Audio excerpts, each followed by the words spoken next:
വൈദ്യുതി പോസ്റ്റുകളിലെ പരസ്യ ബോർഡുകൾ, പോസ്റ്ററുകൾ എന്നിവ മാറ്റണമെന്ന് KSEB ഈ മാസം 15-നകം നീക്കിയില്ലെങ്കിൽ പിഴ ഈടാക്കും. ഊർജ്ജ വകുപ്പ് അഡീഷണൽ ചീഫ് സെക്രട്ടറിയുടെ അധ്യക്ഷതയിൽ ചേർന്ന യോഗത്തിലാണ് തീരുമാനം. വിവരങ്ങളുമായി തിരുവനന്തപുരത്ത് നിന്ന് ശ്രീകാന്ത് ശരിയാണ്. ശ്രീകാന്ത്, ഈ ഫ്ലക്സുകളുടെ കാര്യത്തിൽ ഹൈക്കോടതി ഇടപെടൽ നമ്മൾ കണ്ടതാണ്. ഈ വൈദ്യുതി പോസ്റ്റുകളിലെ പരസ്യ ബോർഡുകളും പോസ്റ്ററുകളുമൊക്കെ അപകട സാധ്യത ഉണ്ടാക്കുന്നതാണ്. അതിനിപ്പോൾ ഒരു സമയം നൽകിയിരിക്കുകയാണ്. ഏപ്രിൽ 15-നകം നീക്കിയില്ല എങ്കിൽ പിഴ ഈടാക്കുമെന്ന്. വിവരങ്ങൾ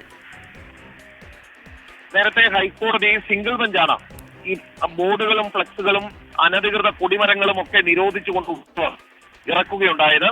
ഇതിനിടെയാണ് KSEBയും ആ വഴിയെ തന്നെ സഞ്ചരിക്കുന്നത്. അതായത് വൈദ്യുതി പോസ്റ്റുകളിലെ പരസ്യ ബോർഡുകൾ, പോസ്റ്ററുകൾ എന്നിവ നീക്കണം എന്ന് KSEB തീരുമാനിച്ചു.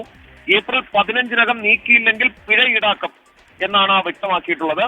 ഊർജ്ജ വകുപ്പ് അഡീഷണൽ ചീഫ് സെക്രട്ടറിയുടെ അധ്യക്ഷതയിൽ ചേർന്ന യോഗത്തിലാണ് തീരുമാനം. രാഷ്ട്രീയ പാർട്ടികൾ, മറ്റ് സാമൂഹിക സാംസ്കാരിക സംഘടനകൾ, പരസ്യങ്ങൾ അല്ലാതെ പതിച്ചിട്ടുള്ളവർ എല്ലാവർക്കും ഇത് ബാധകമാണ്. ഈ രീതിയിലാണ് KSEBയുടെ ഇപ്പോഴത്തെ തീരുമാനം പുറത്തു വന്നിട്ടുള്ളത്.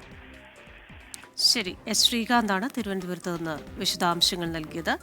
ഹൈക്കോടതി നിർദ്ദേശം വന്നിരുന്നു. നമുക്കറിയാം, ഹൈക്കോടതി ജഡ്ജി തിരുവനന്തപുരത്ത് ചെന്നപ്പോൾ അദ്ദേഹത്തിന്റെ ആ ഉത്തരവിനെ തന്നെ കൊഞ്ഞനം കുത്തുന്ന രീതിയിൽ ഫ്ലെക്സുകൾ കണ്ടു. ഇപ്പോൾ ഈ KSEBയുടെ ഭാഗത്തു നിന്നും ഇത്തരത്തിലൊരു തീരുമാനമുണ്ടായിരിക്കുന്നു. വളരെ നല്ലതാണ്. കാരണം ഏറെ അപകട സാധ്യത വരുത്തി വെക്കുന്നതും ആണ് ഇതൊക്കെ.